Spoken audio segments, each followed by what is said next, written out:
wanaagsan dhageystayaasha iyo daawadayaasha aynu jecelnahay oo meel kasta oo aad joogtaan. Halkani waa xogta suuqa media oo aad kala socotaan baraha bulshada aynu ku leenahay internetka sida YouTube-ka, Facebook-ka, Twitter-ka iyo aaladaha kale ee baraha bulshada. Dhageystayaal iyo daawadayaal, xogta suuqa media waa warbaahin toddobaadle ah oo idin soo gudbin doonta inta badan xaaladaha guud iyo kuwa gaar ahaaneed ee dalkeena hooyo, kuwaasoo isugu jira siyaasad, maaweelo dhaqan, caafimaad, waxbarasho iyo ganacsi, taasoo ujeedka guud uu yahay kobcinta fikirka, wadaniyada, dhaqanka iyo isku xirka garaadka guud ee ummadda Soomaaliyeed.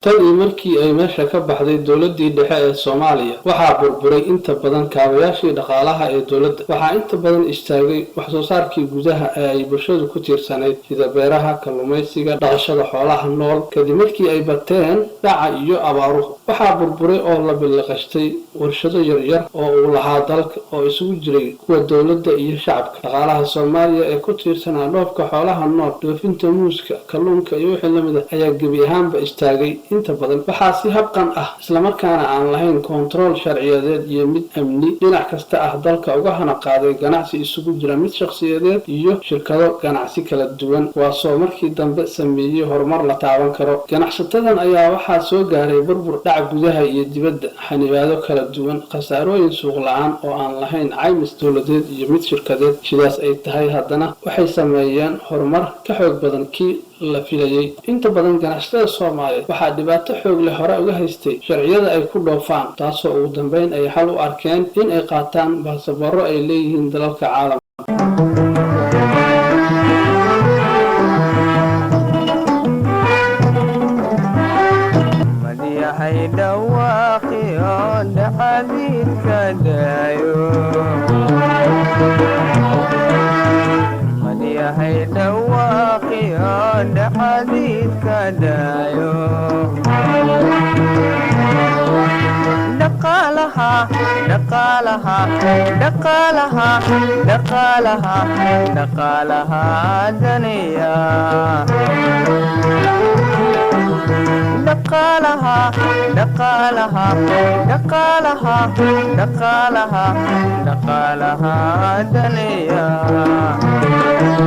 dhul ay ku midaysan yihiin in ka badan 200 oo xubnood oo fadhigiisu yahay dalka Djibouti oo shir ku qabtay 18 ilaa 19 bishii 2012 ayaa gudoomiye ku-xigeenkii koowaad ee ururkaasi Cabdirashiid Haybad Zubad oo aan waraysi dhinacyo kala duwan taabanaya kula yeeshay xafiiskiisa waxa uu iga waramay.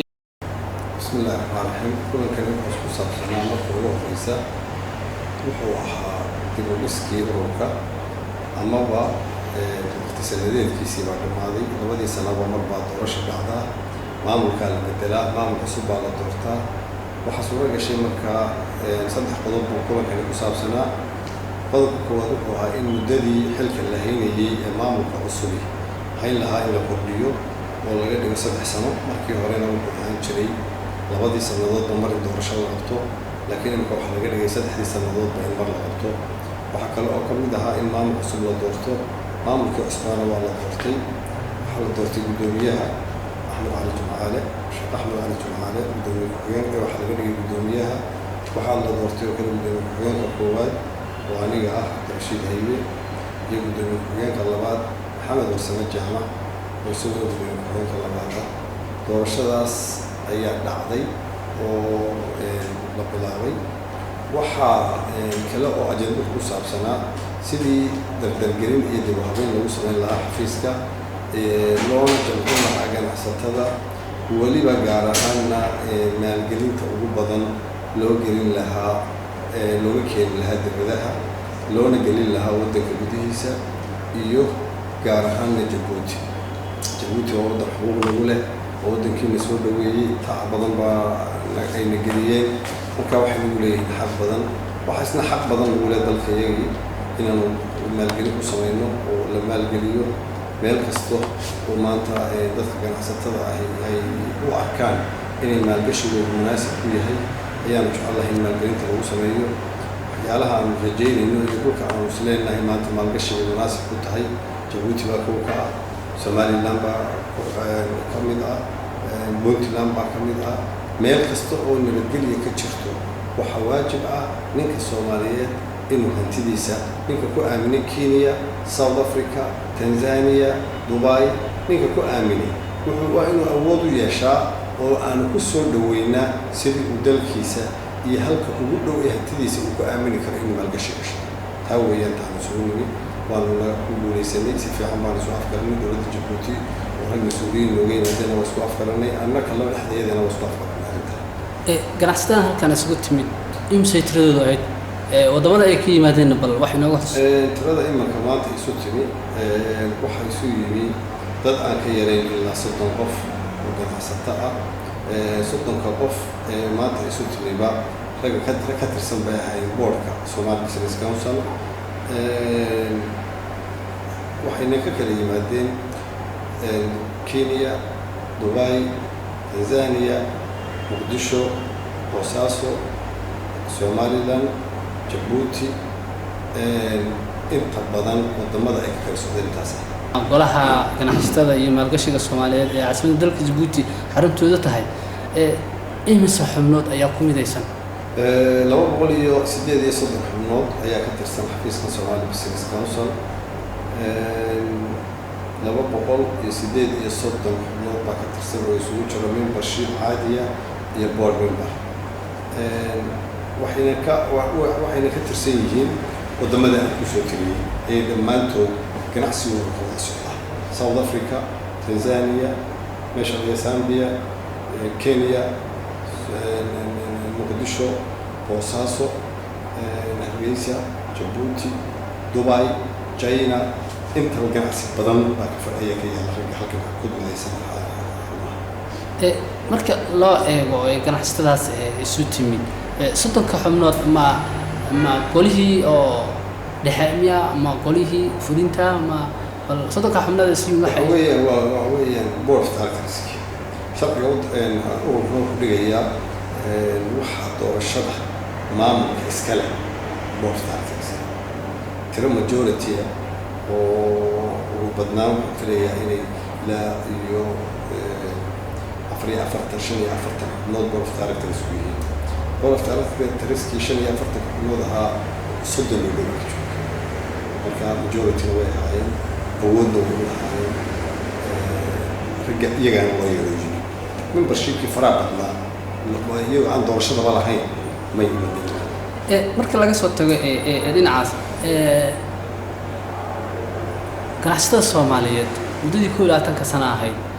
waxa ay maalgashi ku samaysteen dalalka caalamka oo ay qayb ka tahay dawladaha dariska marka ganacsatada Soomaaliyeed maxaa u diidan in maalgashi ay ku samaystaan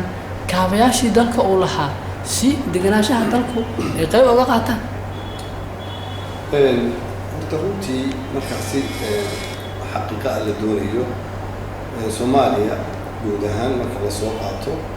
mushkiladda ka jirta waxa ka mid ah haddii ay dhici lahayd in ganacsatadu ka baxaan dalka oo dibadda uga baxaan Soomaaliya inta ay maanta xaaladdeedu halkii gaarsiisatay ma gaadheen bal hore baa beelay waxaase ilaahay loogu mahadiyaa dad caqli badan oo waliba muwaadiniin dalkooda jecel inay u badan yihiin ganacsatada khaladaad ma leh laakiin waxa aan dareemayaa in ay mataqaana tacab badan iyo juhdi badan inay geliyeen tacab badan iyo juhdi badan inay geliyeen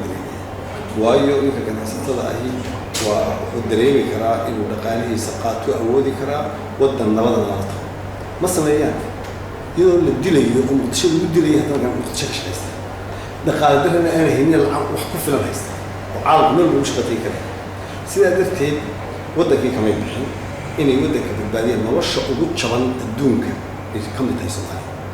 adduunka nolosha ugu badan ugu jaban ee Soomaaliya ka mid tahay Djibouti haddaan tusaale soo qaato waxaa ka jaban Soomaaliya ka mid waana waddan istiqraar leh xor ah aan dhibaato ka tahay Ethiopia ka mid soo wax ka nolosha Soomaaliya marka way jirtaa waddanku dhibaato kasta ka jirtay waxay suura gelisay ganacsatada inaanay waddanka ka bixin si ay u ilaaliso noloshooda dabeetana bariiska ugu jabanayadu baa laga helaa shidaalka ugu jabanayadu baa laga helaa telefoonka ugu jabanayadu laga helaa nolosha ugu jabanayadu baa laga helaa marka runtii ficlan way dadaalayaan laakiin mushkiladda jirta waxa weeyaan asset-ka badan ama investment-ka badan ee la geliyo waddanka madaafiic iyo dagaalo ka socda dee dhib badan buu keenaya kaas laakiin waxay sameeyeen inay nolosha daruurigeeda iyo asaasiyaadkeeda ilaaliyaan raashinka ilaaliyaan shidaalka ilaaliyaan isgaarsiinta ilaaliyaan waxyaalaha ummado badan in ay dhibaato ka hayso inay iyagu boqolkiiba boqol ku wanaagsan yihiin Soomaaliya dhibaatada hadda ka taagan waxaa qayb ka ah shirkado shisheeye oo ganacsato ah ayaa qayb ka ah dagaalka oo burburinaya marka adinka maadaama aad tihiin ganacsatadii Soomaaliyeed maxaa diiday in dalkiina aad ilaashataan oo maalgashi aad difaaca ka qayb qaadataan dhismiya ka qayb qaadataan iyadoo ay jirto sida aad u sheegtay dhibaatooyinka iyo dagaalkaas sideeda marka ganacsadaha dee maaha nin qori ku ganacsada ganacsigu la geli doonayo laguma shaqayn karo ama uma suuro gelayso qofku inuu ku dhex shaqeeyo meel dee madaafiic iyo xabad iyo colaad ka jirto haddana iyagu waxay suuro geliyeen inaan ka dhex shaqeeyaan taasi waa qodob ganacsatada ama dadka cadowga ah ee shisheeye ah tusaale ahaan uma noqon karaan iyaga sababto waxay tahay ninna wuxuu ku jiraa dadkaaga iyo dalkaaga badbaadi ninna wuxuu ku jira waa cadow kugu soo duulay oo weliba ka xoog badan cadowga dhaqaalaha ee ka xoog badan cadowga quwadda ah ee dhulka ay gudalamideen markaad adigu $1,000,000 doonayso inaad ummadda adigu badbaadiso ee 100 milyan oo dadka lagu fasahaadinaya la keeno ma joojin karaysid waxaad ku khasban tahay inaad adigu intaad istaaxi karto islaaxiso ama intii wanaag adigu aad samayn karto inaad samayso waddankuna dee dhul badan oo amni ahaan iyo nabadgelye ahaan ilaa boqolkiiba boqol dee hagaagay puntland oo kale dee nabadgelye badan baa ka jirta waxaa ka jirta ganacsiga si fiican u shaqaynaya waxaa ka jirta hay-adaha aad sheegaysa ee dalka burburinaya ama quwadda wata ama dhaqaalaha wata in badan oo kamid ah iska difaacaya waxaa kamid ah meesha la yidhaahdo muqdisho oo kale dee 24 saac noloshiina waa lagu dagaalamaya oo dhaqaalahaanna waa lagu dagaalamaya siyaasad ahaanna waa lagu dagaalamaya dhaqaalahaan waa lagu dagaalamaya ganacsatada Soomaaliyeedna waxay rabtaa inay ummadeeda ilaashato cadowguna wuxuu doonaya inuu burburiyo dee labada dhibaato isku yaalla marka runtii waa dadaalaynaa boqolkiiba boqol waa la dadaalayaa ganacsiguna wax la yidhahdo ama businesskuna waa xor meel male xuduudna male ninka Kenya degay dee muqdisho ku khasbay ninka u dhashay Djibouti ee hantidiisii Kenya geeyay maxamed sheekh waa ku khasbay waxa weeyaan colaad kasta ha jirtay wuxuu ka fikiraya lacagta Kenya ka soo galaysa wallahi waxa ka qiimo badan dadkaaga dalkaad u baadaysa dadana aanihii Kenya lagu cabbi caana mooda daasada ku jiray muqdisho waa yaala kuwa shay kasta oo yaala Nairobi muqdisho waa yaala haddana colaad baa jirta waxaana waxa sababay ee keenay ganacsatada waxay ku dadaaleen islaamka waddanka la dhaqaajin ee xagga nolosha dhaqaalaha waa in la ilaaliyo وهشيس waxaan ku tirin karaa 10 nin ka badan oo ganacsato tujaara oo lacag badan haysta oo meeshii dunida ka degan ku noolaan karay maxamed lagu dilo maxamed iyago ka shaqeynaya ku dhintay hebel loo wada garay waxa kalifay ninka muwaadiniin ku jira dalkiisu ka gacaliinayay mu awoodi karo waa inta yar haysto in meel nabada ku cuno laakiin wuxuu ka doorbiday inuu dalkiisa ku ilaaliyo isla waa ku dhintay adigoo aad iyo aad u mahadsan runtii ganacsatada Soomaaliyeed kaalin muhiim leh kaga jiraan dalka Soomaaliya ee burburkii intii uu ka jirto waayo hay'adda kaliya ee shaqeynaysa ee dalka Soomaaliya ka shaqeynaysa markii la soo tiriyo waa number 1 ee ganacsatada mid waa la wada ogyahay laakiin marka dhinac kale loo eego hantidii dalka ama kheyraadkii dalka ayaa dalka waa laga dhoofiyaa waxa la soo geliyana waa wax macnaha aad iyo aad u liita oo macnaha aan tayo lahayn marka meel la dhihi karin ganacsatadu qayb ay ka tahay dagaalka horta weli may gaarin waqti hanti la dhoofiyo dalka wax la xado oo dad naga xoog badan oo gaali xadaan mooyaane laakiin weli ganacsato Soomaaliyeed tusaale marka uu soo qaado mooskii cambihii liintii nafsan ama hargihii kalluunkii baddiina waa wada waqti waa la haystaa barigiina waxaan colaadaa jiro oo meel wax lagu beero maahay oo wax boqolkiiba 10 ma soo baa marka xilli imika la yiraahdo ganacsatadu intay wax tayara qaadaan mid dibadda geeyaan qashin bay keeneen lama joogo maanta wax la joogo xilli la yiraahdo sidee loo noolaadaa wax kastoo ganacsatadu keento oo nolosha badbaadinaya maanta waa tan okay hadda waxyaabaha ay ganacsatada inta badan ay ka ganacsadaan ganacsatada Soomaaliya guud ahaan maadaama aad tahay ku-xigeenkii golaha ganacsatada iyo maalgashiga dalka Djibouti marka bal xogaa wax ma naga xisi kartaa waxyaalaha ka ganacsada waxay u badan tahay waxa waddanka gudihiisa wax laga qaadaa oo wax aad kalluun baa la qaadaa baddeer beelweyn oo aad weyn waa la yaqaanaa baddeena kalluunka looma ogolo burcadeed baa loo bixiyo cid ka kalluumaysan karto inta mashaariic dhigato kalluunka inta soo gurtay qaboojiyaalo kaysatay maraakiib kaysatay ka dhex ganacsan kartaa badii jirta taas ka soo ka baxay waana waxyaalaha ilaha dhaqaale waddanku lahayd weyn haddii la yiraahdo maanta waxba waddanka laga qaado xoolo loo gaartay xoolaha nooli dalku ka dhafaa aad loo dhafaa ilaha dhaqaale dalku leeyahay xoolaha nool haddii aan la dhoofinin dadka waqtiga way deeminka reemiga reer baadiyaha dalka jooga xoolaha loo haystaa inta uu dhaqay in laga iibsado baahay inuu dhaqo badiyo uma baahnee in laga gataa u baahay way waa laga iibsadaa waana la dhoofiyaa suuqna waa loo dooraa waxyaabaha baxa waxa ka mid ah xoolaha nool wax export ah oo la tilmaami karo oo aan ku idhaahdo waddanka waxaas ka baxa oo kale waa wax aad iyo aad iyo aad waxa yimaadeen export aad u badan bay yimaadeen import aad u badan ayaa waddanka waxa la keenaa de waxa la leeyahay waxa ummaddu ku nooshahay cuntada raashinka nooc walba leh dharka la xidho nooc walba leh guryaha in lagu isticmaalo xafiisyada in lagu isticmaalo waxaas oo dhan wada lacag cash dalka laga qaadaa dibadda la geeyaa qalab la soo siiyo haddii la yiraahdo qalab tayo leh oo qaaliya hal la keeno ummaddu ma shaqeyn karayso waxay u baahan tahay wax shaqadeena suura geliya awoodda dhaqaale suura geliya laakiin uma baahna in la yiraahdo maxaa Germany looga keeni waayay alaab xafiis oo aad u quality wanaagsan inaga ma ku baahan inaga waxaan u baahanay sideen xafiisna ku helaa qiimo jaban oo macquul ah sidee kamaradan lagu helaa iyadoo jaban loo yahay adaa wariye ah haddii lagu keeno kamarad $20,000 ama $30,000 weliga ay fiimaysaa laakiin waxaad u baahan tahay kamaradan oo shaqeynayso taa $30,000 sidoo shaqeynaysaa $500 ba ganacsatada taasi ka fikirta sidee dalkii noloshu aanay uga dhex bixin loona shaqeeyaa waxna loo hirgelin waana lagu guulaystay wax kasta oo dunida yaala waddanka maanta colaad kasta ha jirto wax kasta oo dunida yaala waa lagu tegay maraykan iyo haddii la soo eego Soomaaliya isgaarsiinta waxa jaban Soomaaliya haddii loo eego raashinka iyo cuntada waxa jaban wadamada shidaalka soo saara Soomaaliya ka shidaalka competition baa jira tartan baa jira shidaalka waxyaala jabinaya waxa ka mid ah wax cid xiran ma lahayn 300 nin baa keenaya dabeetana sanaati baa laga faa'iideeyay wixii uu ka taagnaa wadankii soo saaray baa lagu iibinaya dabeetana halkaas tartan ku yimid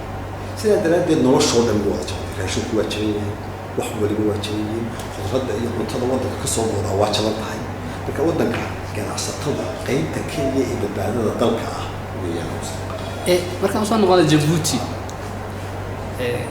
ma jira wax mashaariic aad ka fuliseen oo maanta adinku aad ku xisaabtamaysaan example tusaale ahaan Djibouti muddadii xafiiska ay furnaa laba baan baa laga furay labada baan